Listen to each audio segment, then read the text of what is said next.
This is the Real Health Podcast brought to you by Riordan Clinic. Our mission is to bring you the latest information and top experts in functional and integrative medicine to help you make informed decisions on your path to real health.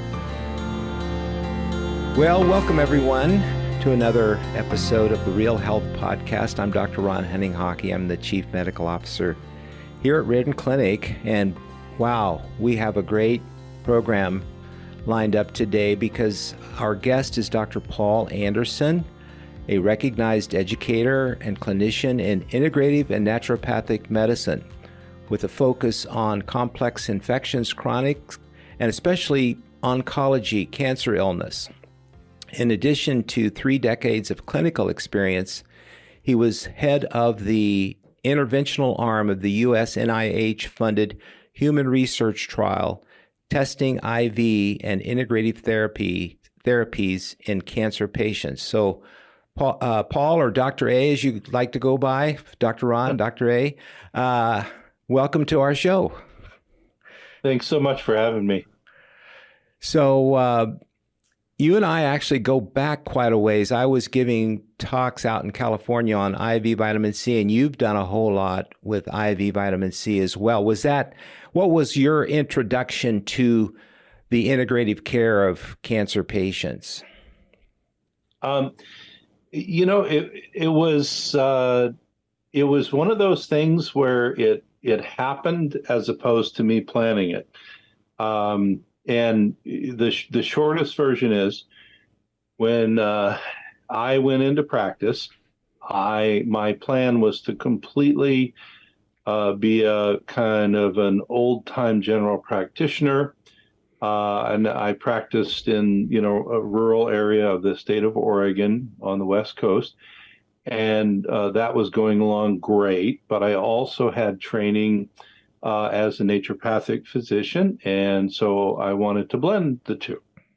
And what happened that I was not expecting at all within the first year of practice is people started showing up with all manner of things that did not fit into the general practice mode, one of which was cancer. And although, you go back a number of decades, there were some things we knew about cancer and integrative medicine, et cetera. It was a pretty nascent, new kind of science then. So I think I had to either decide I wasn't going to do that, but I had a very hard time telling people, "Oh no, go," because there was nowhere else to go really. There was, in the Northwest, there may have been 10 people maybe doing it. So I figured, well, then the other option is I have to learn and I have to get up to speed. And, as you know, back in those days, there were you could count on one hand the number of resources for anybody doing any of this. So I think we all kind of, from that generation, we all kind of learned together. And then what happened, of course, which I'm sure you saw too, is once you, regardless of the outcome, regardless of how anything else goes, once you have your first few patients and, they tend to be very advanced cancer patients. Word gets out. The word gets out. And like I say, I mean, most of my initial patients, literally the oncologist had said, "Hey, we're done. There's nothing we can do. Go find something else." So I was the something else, literally. Of course, so it's sort of like being thrown in at the other end of the pool and working your way backwards. And there's benefits to that. I don't know I'd choose to do it that way again, but that's basically what happened. And then once you start to gain tiny bits of knowledge and a little bit, even more people come, and that's literally how it developed. But you had a foundation in naturopathic medicine in terms of helping people try to elicit the health response. Let's just put it that way, because that was what was unique about the Riordan Clinic is, hey, we were doctors interested in health. I mean, it sounds crazy to say it that way, but that's the truth, is that you had health things that people could do. And I was wondering, did you fall back on that, just in terms of good eating, get your sleep, and a lot of what we are now calling terrain and metabolic therapy, that's pretty natural stuff, so to speak, to the naturopathic approach. Yeah, I would say 100%. And again, if you go back to the very beginning where, we were, one of the early things I did, just like you, was intravenous vitamin C, because that's what people would ask for. And, and I had a background that involved, IV and parenteral therapies and hospital training and stuff like that. So that wasn't a big deal, but that was in the setting of all the other things that you just mentioned, which now, we look at as integrative oncology, looking at your diet and looking at your circadian rhythm and sleep and looking at your stress and using things like maybe botanical herbal medicines or other types of natural things to support your body. And, very early on, one of the things I would tell patients is I am more concerned with the cells in your body that don't have cancer than the cells that do. Now, of course, we want to work on the cells that have cancer, but it's the healthy cells in your body that keep you from getting sicker and keep you here longer. And so that's why we really want to keep the healthy part of you healthy. And I think they really tied into that, which probably is why I kept using that as, a sort of an analogy. But yeah, that's really where that came from. And I also have to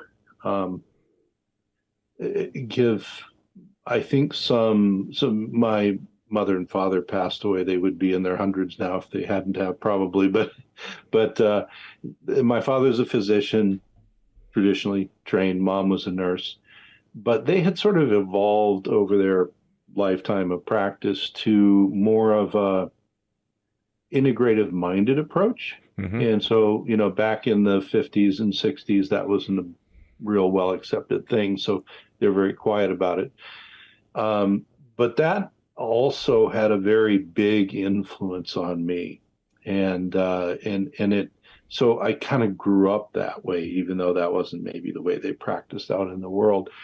And so when I found naturopathic medicine, and my naturopathic training, it really resonated with me that I could take, the best of the, kind of the mechanical sciences, I call them, of the allopathic world, and then all of the other things that you don't do in that world very much, and try and put them together. So that's really where our cancer care started. But what you did bring, and what I think Dr. Riordan and people like David Servan Schreiber in his anti-cancer book, what you did bring was more science. I think a lot of doctors would say that a lot of what was being done in the natural realm was more, like you said, folklore, folk medicine, and no science-based basis to it.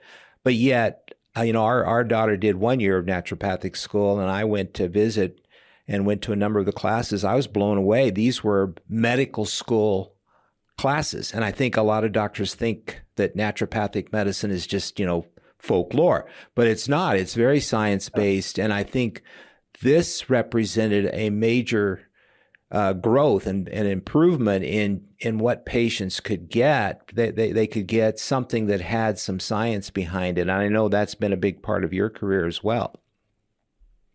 Yeah, if we go back, say, 20 plus years, there was emerging science in the world of integrative oncology, but there wasn't a lot, really. We really kind of had to piece together a lot of stuff. And then all of the sudden there were, the publications on botanical medicines and even IV vitamin C and other things that we do started to get bigger and bigger. And so when Dr. Stengler and I wrote our book, Outside the Box, we specifically referenced it. We wrote it for patients, but we referenced it for their oncologists. And so it's got like 1,100 peer-reviewed references in it. because what is it that we hear when somebody goes, to the oncologist? All that, well, there's no science. There's no research on it. Yeah, there So is. we thought, well, let's answer both questions. We'll make a very readable book for the patient, and the patient could just hand it to their oncologist and say, well, some of these have to be reasonable papers, So yeah, and I think that in the beginning, I was so busy practicing. We all know how that is. You're trying to keep your patients going. I didn't have a ton of time to sit down and put things together and read research and all that, so I relied on other folks.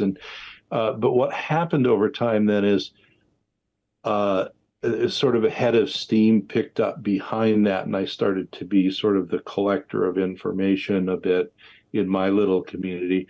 And then when I was recruited into the NIH trial that we did in integrative oncology, specifically to do the IV therapy, because they started the trial and they realized IV therapy was kind of a specialty and they should get someone who'd done it before. Mm-hmm. Well, then that opened a Pandora's box, because we were one of a number of universities together: University of Washington, Fred Hutchinson, Seattle Children's, SCCA, Bastyr University. So we all answered to each other. And so suddenly I had to justify using IV vitamin C or any other IV. We did all sorts of IVs of natural things to my, very hardcore medical oncology colleagues. And that then just sort of took it from, here to, many orders of magnitude higher, because I built on what we had and then I added to it. And so not because, again, I sat down and thought this would be a great idea to do. It was more survival in keeping our patients cared for within the bigger, the bigger system of oncology. And what I noticed with that, though, was there was really only two responses when I would provide data. Either the person was just kind of stuck in their way of thinking and they would say, well, I don't care, I'm still not going to support you. Or I had the chief of oncology say, I didn't even know there was any research about this stuff, literally. And he says, I have no problem sending patients to you now. And he started sending people to us for IV vitamin C and other stuff, just because he was not aware. He was never told in all of his oncology training there was any research. So I think, it's tough to do. It's tough to get it together. But when you get that and you have an open-minded colleague, you can build some bridges, which is what I would love to see. Well, and also make better decisions in the ongoing care. Even if you're like with us, we were predominantly doing the naturopathic or the natural approach, but cancer patients can go south in a day. Things can start happening where you definitely need the specialty of oncology to step in there and help out. And so the blend of integrative and regular oncology is truly a necessity. We just recently hired Dr. Stacy Dunn, who's up in Oregon for, she said, 20 years. And she actually said she was doing more oncology than she was doing naturopathic, even though, yes, she was blending it. But, I think it's a very important step forward. And I think patients are starting to recognize the advantages of going to a doctor that is well versed in both. And that's the way I think of you, Paul, that you represent that big step forward in terms of kind of like giving scientific verification to how well integrative medicine could complement regular oncology. I mean, that's the irony here. I always say, we could really make the oncologists look good if they would pay attention to the natural side of things. Yeah, I would agree, and it's and again, I didn't plan it that way, but I'm glad that is what I stepped into. And I'll say one of my I don't know, proudest moments, but one of my most amusing moments throughout the NIH trial is 5 years long. And, when the government's involved, everything's very public. And we're dealing with tier one medical school and the best science and researchers. My biggest, loudest critic in the medical oncology side, and I won't elaborate on all the things he would say, but biggest, loudest critic, easy. 2 years into the study, he called me and he said, I still don't agree with what you do. It's always good to start a conversation that way. That's the way it seems like they always start it. And he says, but I will say that the patients I share with you seem to do better and live longer. He says, so while I don't agree with your way of practicing, you have me intellectually curious. What? And that's a giant step forward. There's a giant step forward. That's intellectual curiosity is how it all starts for all of us, right? Yeah. And quality of life. What's, I mean, in the final analysis, isn't that what every sick patient, not just cancer patients, but they just, hey, doctor, please help me. I'm feeling awful. What can I do? And so, I mean, everybody's sick or well wants quality of life. It's just when you're sick, it becomes much more of an acute issue for you. Yeah, you're willing to go the extra mile then. Yeah, so and the way some of the oncologists would look at it is, gee, I can do a full standard of care protocol on a patient I share with you, and they don't fall out because of side effects, and they don't fall out because of, other adverse events. And so just that alone is a win, on their side. And if indeed the standard of care protocol has one of those, real high levels of success, like we see in early stage, breast cancer, early stage prostate, testicular cancer, things like that, great. If we can get them all the way through and then we can fix them up on the other side, that's using the best of what everybody has to offer. And that's really, I think, it just makes logical sense to me that's the middle of where we come from. There's stuff on the edge where we all know there's standard of care that's got, 4 or 5% chance of doing anything. So we can play a huge role there that standard of care can't. And then there's things way on the other side where standard of care has a real high percent, but the things we do can keep them healthy longer. So I think it's just a matter of, it's not a yes or no answer to anybody. It's where do we fit in? Where does standard of care fit in? And how do we make it work the best for you? So given that I wish we had all afternoon here to talk, and we don't, but given what you just said, where do you think integrative medicine is shining the most right now? What's happening from your perspective in terms of terrain therapy? The theory of terrain and metabolic cancer.